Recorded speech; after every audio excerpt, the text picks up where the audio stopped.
오늘은 사도행전 4장 5절부터 22절의 말씀을 살펴보겠습니다. 베드로와 요한이 제9시 기도 시간에 성전에 기도하러 갈 때 어머니 모태로부터 걷지 못하는 지체 장애인이 있었는데, 이 사람은 40여세 정도 되는 사람입니다. 그때 베드로와 요한이, 베드로가 나사렛 예수 이름으로 걸으라 하고 오른손을 잡아 일으키니까 걷기도 하고 뛰기도 하고, 베드로와 요한과 함께 성전까지 들어가서 뛰기도 하고 걷기도 하고 하니 하나님께 막 찬송을 합니다. 이 사건, 이 표적이 예루살렘에 사는 모든 사람들에게 다 알려지게 됐어요. 이 표적으로 인해서 베드로는 예수 그리스도께서 죽으시고 부활하신 그 주님의 죽으심과 부활에 대해서 증거했고, 예수께서 메시아이시오 그리스도라고 하는 것을 증거했습니다.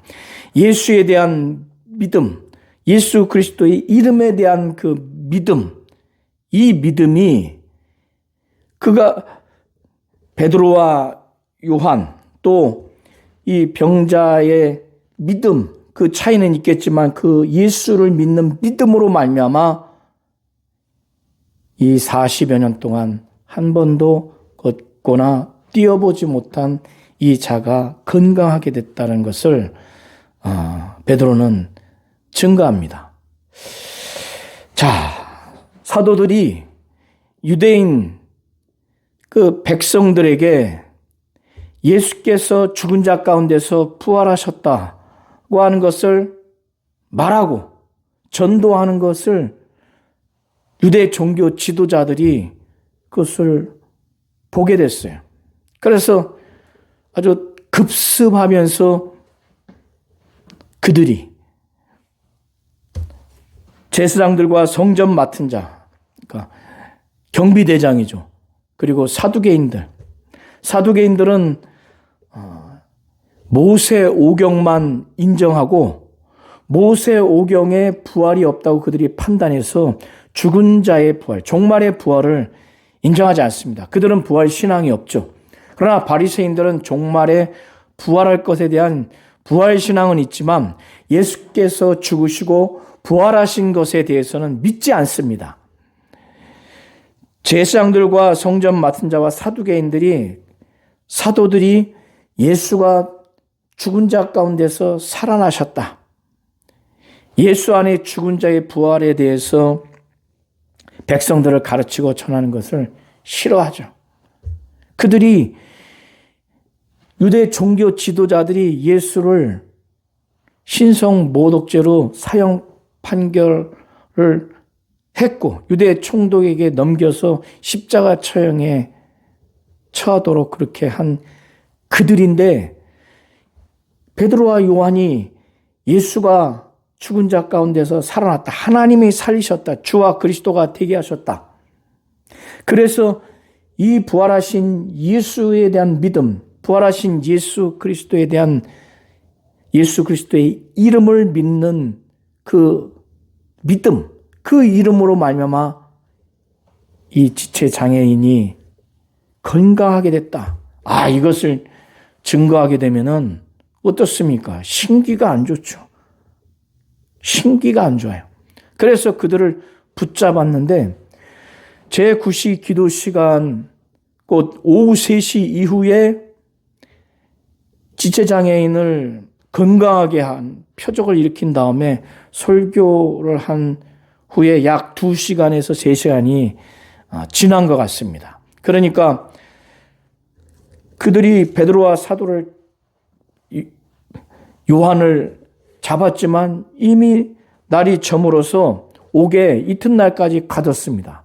그리고 난 후에 예수를 신성 모독죄로 사형 판결을 해서 빌라도에게 넘겼던 유대인의 공회, 그러니까 최고 의결 기구인 의회 성격도 있고 최고 법정인 대법원 성격이 있는 이 사내들인 공회에서 이 제자들을 어떻게 처벌할까? 범죄 혐의를 증거로서 채택해서 이들을 처벌하고자 예루살렘에 모였는데 그 모인 그룹들이 이튿날 관리들, 지도자들입니다. 대제사장을 주축으로 한 지도자들, 곧 관리들과 장로들, 사도계인들을 위시로 한 그런 장로들, 그리고 서기관들, 율법학자들이 예루살렘에 모였습니다. 유대인의 공회, 사내들이는 71명으로 구성되어 있는데 그 의장은 대제사장입니다. 그런데 전직 대제사장은 안나스예요. 안나스는 예수님 오신 이후에 주후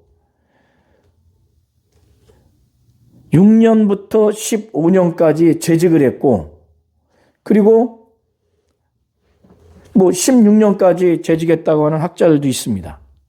그리고 가야바는 현직 대제사장인데 주후 18년부터 36년까지 재직을 했어요.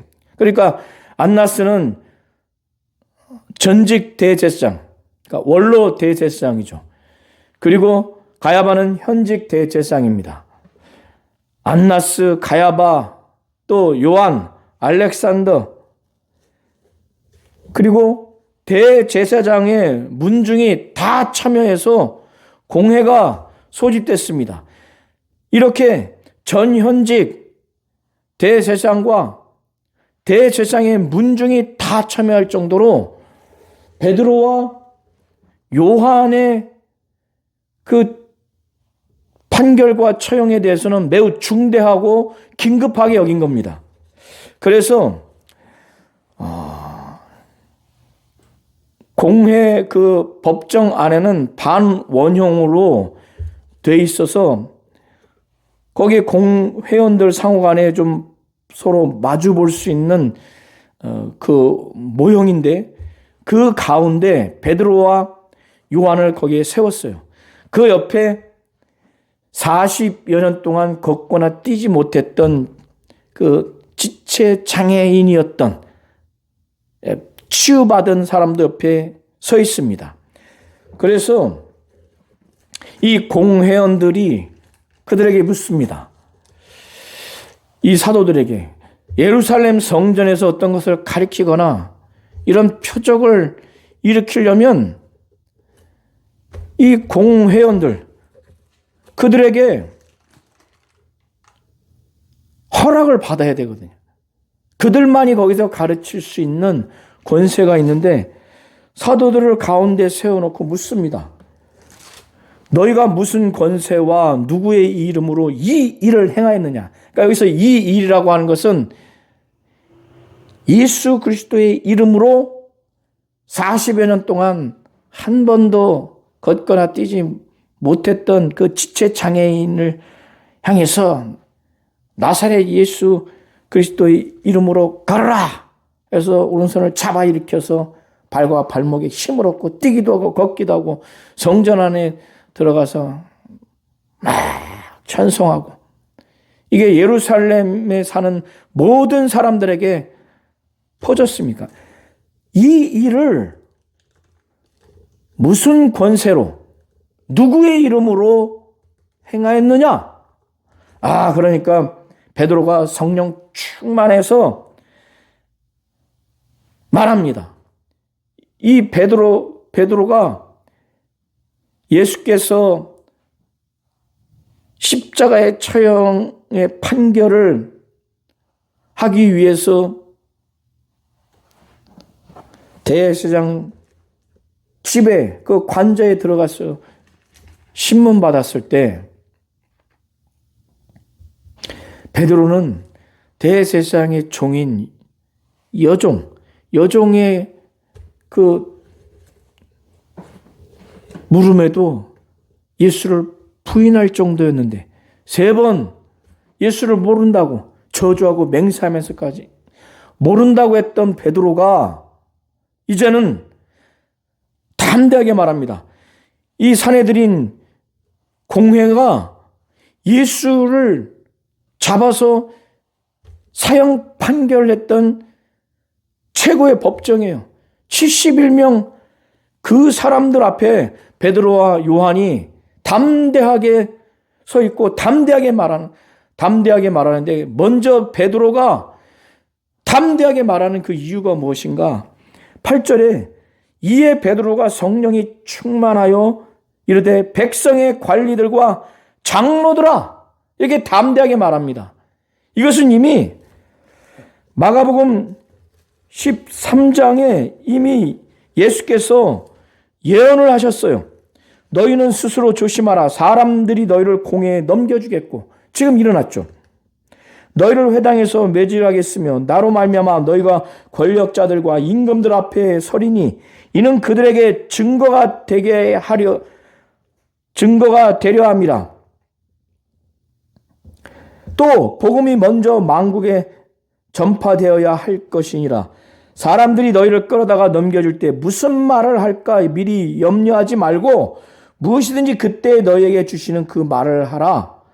말하는 이는 너희가 아니요 성령이시라고 그랬어요.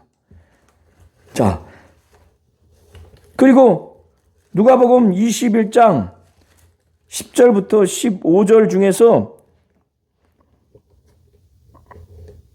14절과 15절을 보겠습니다. 그러므로 너희는 변명할 것을 미리 궁리하지 않도록 명심하라.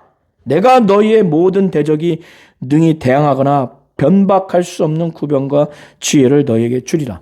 이미 예수께서 예언을 하셨는데 그것이 지금 이루어지는 장면이에요. 이에 베드로가 성령이 충만하여 이르되 백성의 관리들과 장로들아 만일 병자에게 행한 착한 일에 대하여 이 사람이 어떻게 구원을 받았느냐고 오늘 우리에게 질문한다면, 그러니까 너희가 무슨 권세와 누구의 이름으로 이 일을 행하였느냐, 이 일을 행하였느냐 했을 때 이 일은 베드로가 지금 알아듣기를 병자에게 행한 착한 일로 지금 받아들이는 거예요. 병자에게 표적을 나타나고 기적이 나타나서 건강하게 된 것이 착한 일이라고 말하는 겁니다. 이 병자에게 행한 착한 일에 대하여 이 사람이 어떻게 구원을 받았느냐고 우리에게 질문한다면 어떻게 구원받았는가? 그러니까 여기서의 구원은 육체가 나음을 얻는 건강하게 된 것을 두고 구원이라고 말하는 겁니다.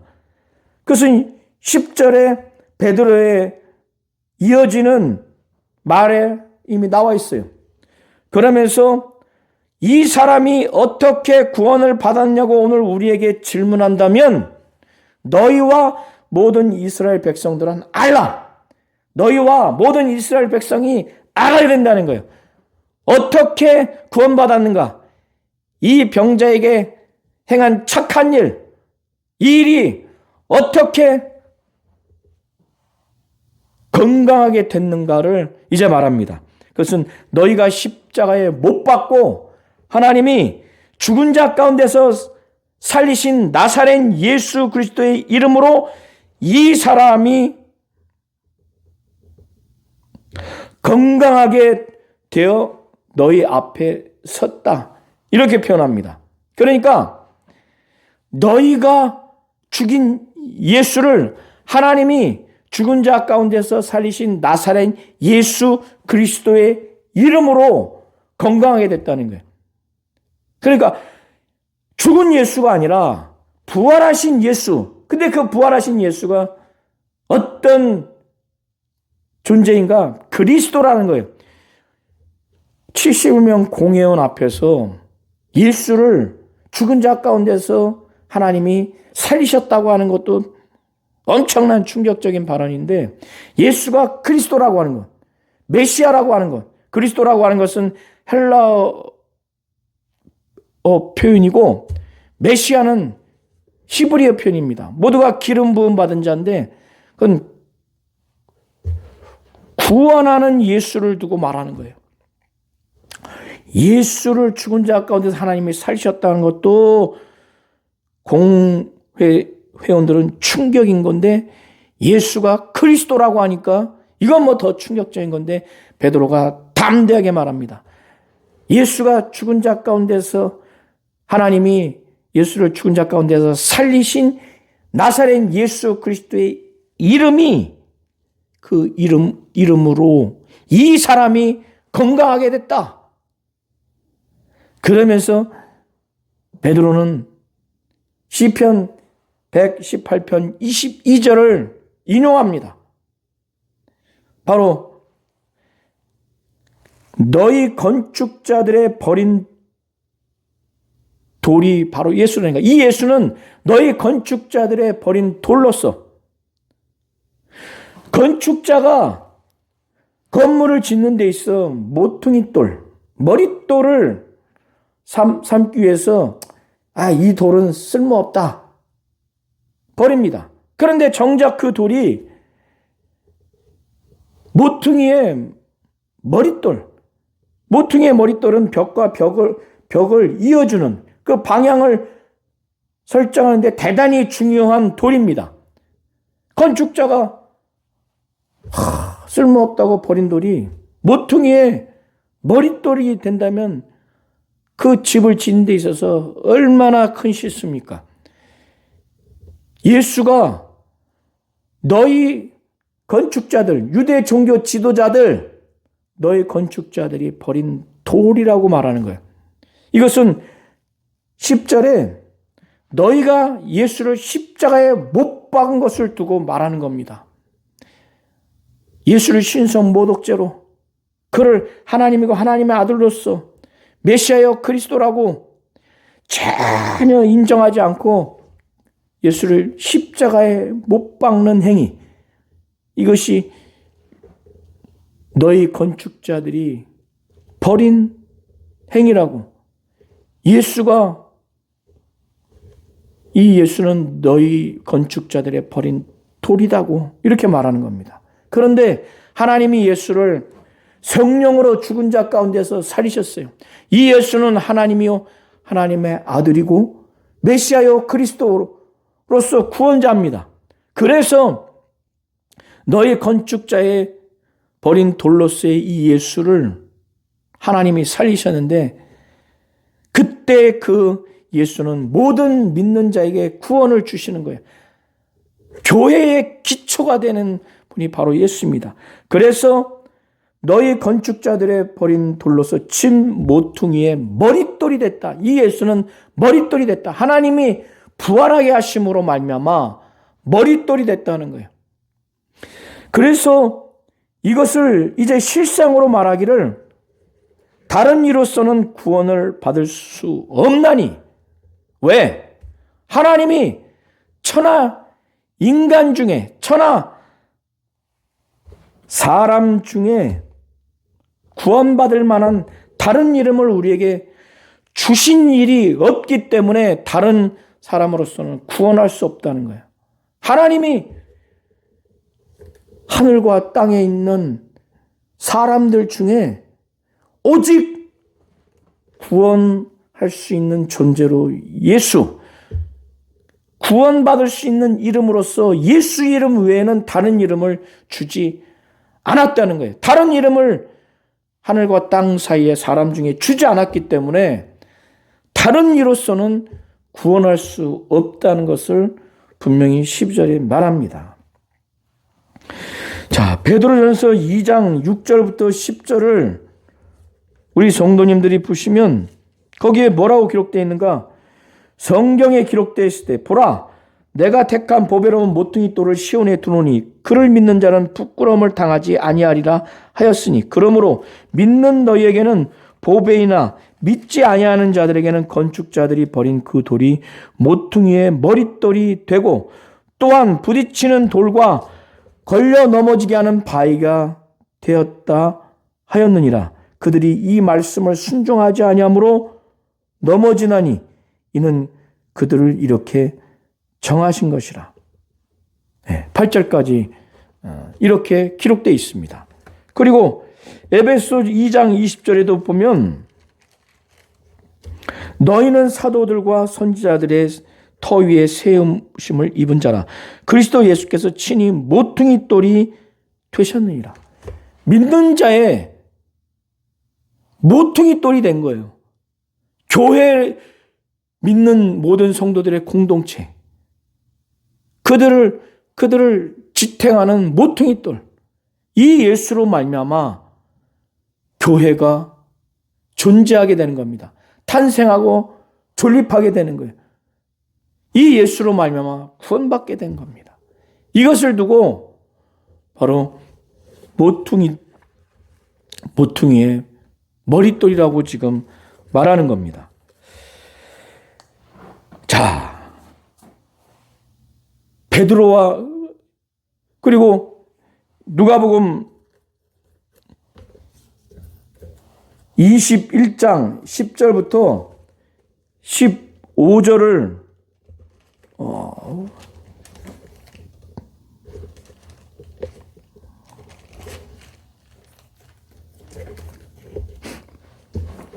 그리고 누가복음 20장 17절부터 18절, 마가복음 12장 10절부터 11절에도 예수께서 친히 말씀하셨어요.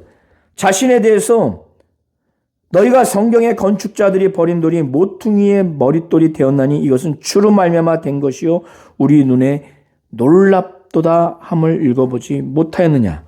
이 마가복음 12장 10절부터 11절에 이렇게 예수께서 말씀을 하셨습니다. 누가복음 20장 17절부터 18절에도 그들을 보시며 이르시되 그러면 기록된 바 건축자들의 버린 돌이 모퉁이의 머릿돌이 되었느니라 함이 어찌미냐. 무릇 이 돌 위에 떨어지는 자는 깨어지겠고 이 돌이 사람 위에 떨어지면 그를 가루로 만들어 흩으리라. 그러니까 예수를 믿는 자들에게는 예수께서는 후원받게 하는 모퉁이 돌이에요. 그러나 예수 믿지 아니하고 거역하는 자들에게는 그들을 심판하게 하는, 이 돌이 사람 위에 떨어지면 그를 가루로 만들어 흩으리라.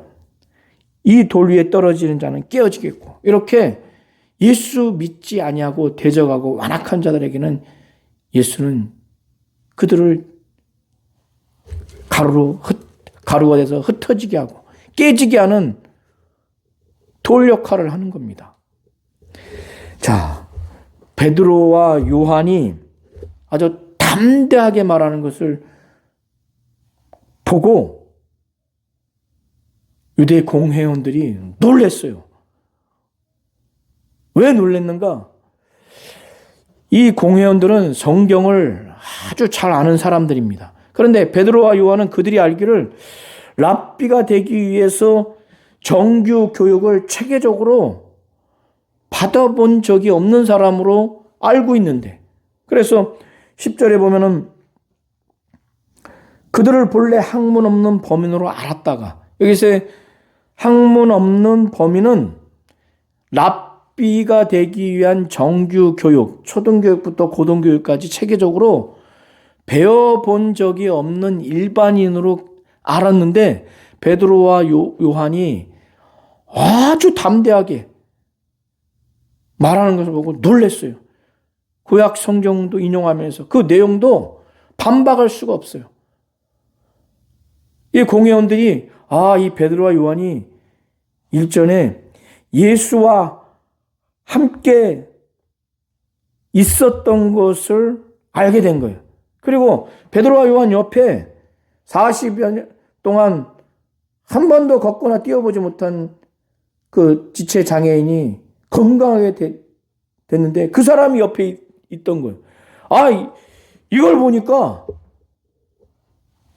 어떤 말로도 비방을 할 수가 없었어요. 14절에 비난할 말이 없다고 하는 것은 그걸 반박해서 말할 수 없다는 의미예요. 원의 의미가. 그러니까 속에서 막 우라통이 터지겠죠. 막 화가 나겠죠. 막 안절부절하겠죠.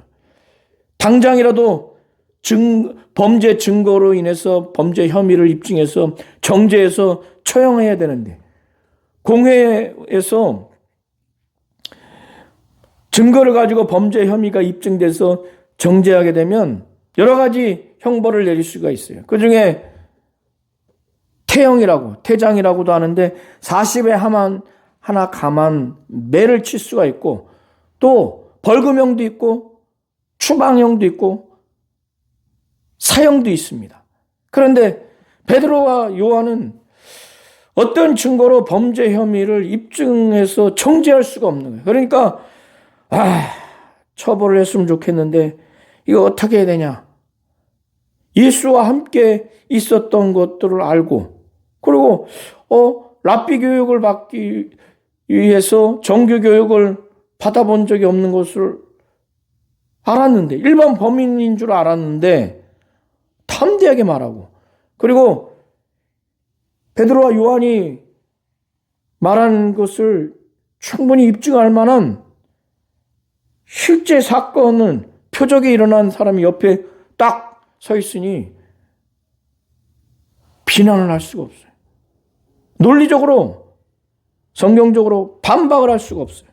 그래서 베드로와 요한에게 공회에서 일단 나가라고 명령합니다. 그리고 그들 사이에 이 베드로와 요한으로 인해서 유명한 표적이, 그러니까 누구나 다 알게 된 이 유명한 표적이 예루살렘에 사는 사람들에게 다 퍼졌어요.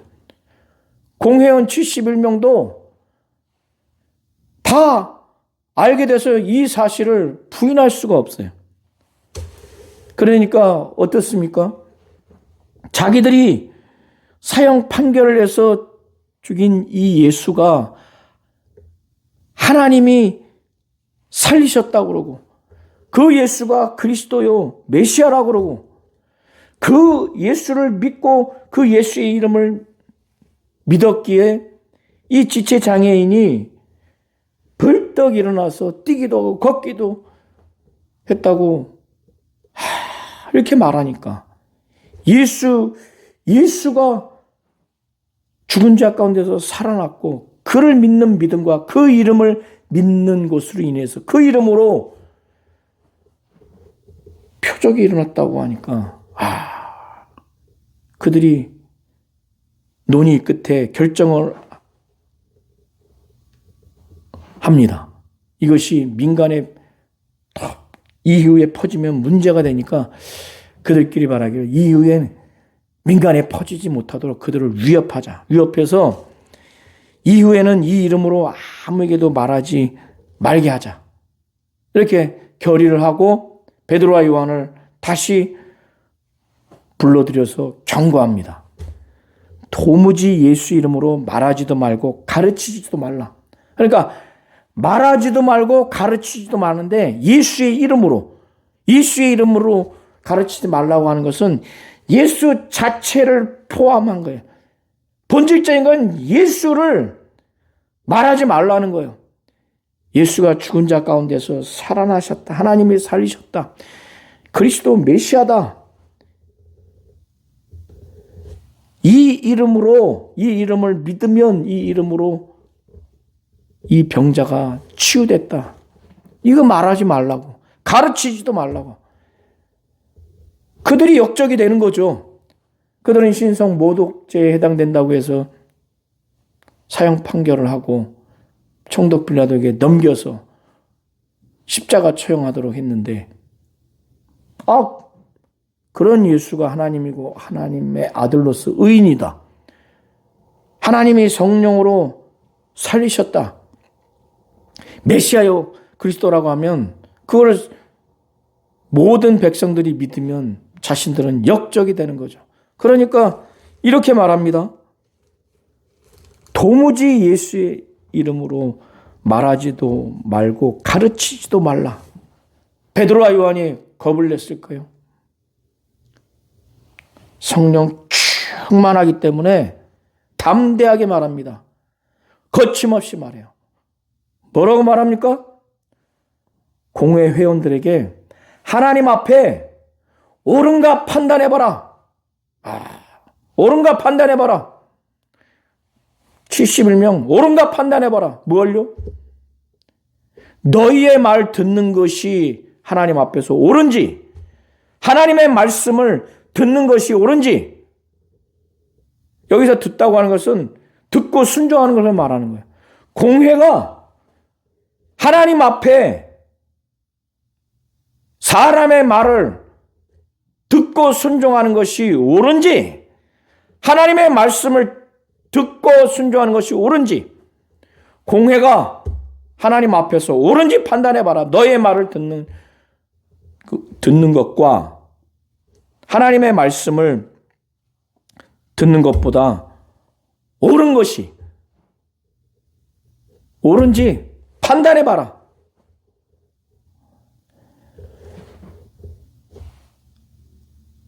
그러면서 이 베드로와 요한은 우리는 보고 들은 것을 말하지 않을 수가 없다. 이렇게 말하니까 속에서 막 부글부글 막 끓죠. 야, 어떻게 처벌을 할까? 그 방법을 막 방안을 막 고민하지만 방법이 없어요. 왜? 모든 백성들이 베드로와 요한을 통해서, 특별히 베드로를 통해서 옆에 있던 이 지체 장인이었던 사람이 예수의 이름으로, 예수를 믿는 믿음으로 말미암아 건강하게 된 것으로 인해서 하나님께 영광 돌렸어요. 이 일 자체가 하나님이 하신 일로 인정하니까 하나님께 영광 돌린 겁니다. 하나님이 베드로와 요한을 사용하신 하나님의 일꾼이라고 당연히 신뢰한 거죠. 그러니 이 상태에서 만약에 베드로와 요한을 우격다짐으로 처벌하면 그 백성들이 들고 일어나지 않겠습니까? 그러니까 이 백성들 때문에 어떻게 처벌할지 방법을 찾지 못하고 그냥 위협해서 풀어줍니다. 이 사람이 이 표적을 체험한 이 걷지 못했던 지체 장애인, 이 사람이 40여 세 됩니다. 그래서 22절에 이 표적으로 병 나은 사람은 40여 세나 되었다라고 기록하고 있습니다. 오늘 사도행전 4장 5절부터 22절을 좀 보았는데요. 그 중에 베드로가 성령 충만해서 담대하게 말하는 것, 그 중에 베드로와 요한이 우리는 보고 들은 것을 말하지 않을 수 없다, 이렇게 담대하게 말한 것을 잘 보셨으면 좋겠습니다. 우리 모든 성도님들도 성령 충만해서 하나님이 예수를 통해서 말씀하게 하시고 예수를 통해서 행하게 하신 것, 하나님이 예수를 통해서 큰 권능과 기사와 표적을 나타내심으로 예수를 증언하셨어요. 성령 충만해서 예수의 말씀을 듣고 예수의 행하신 것을 보아야 정말 베드로와 요한처럼 우리가 보고 들은 것을 말하지 아니할 수 없다, 이렇게 담대하고 확실한 그런 고백, 그런 신앙을 가질 수가 있는 겁니다.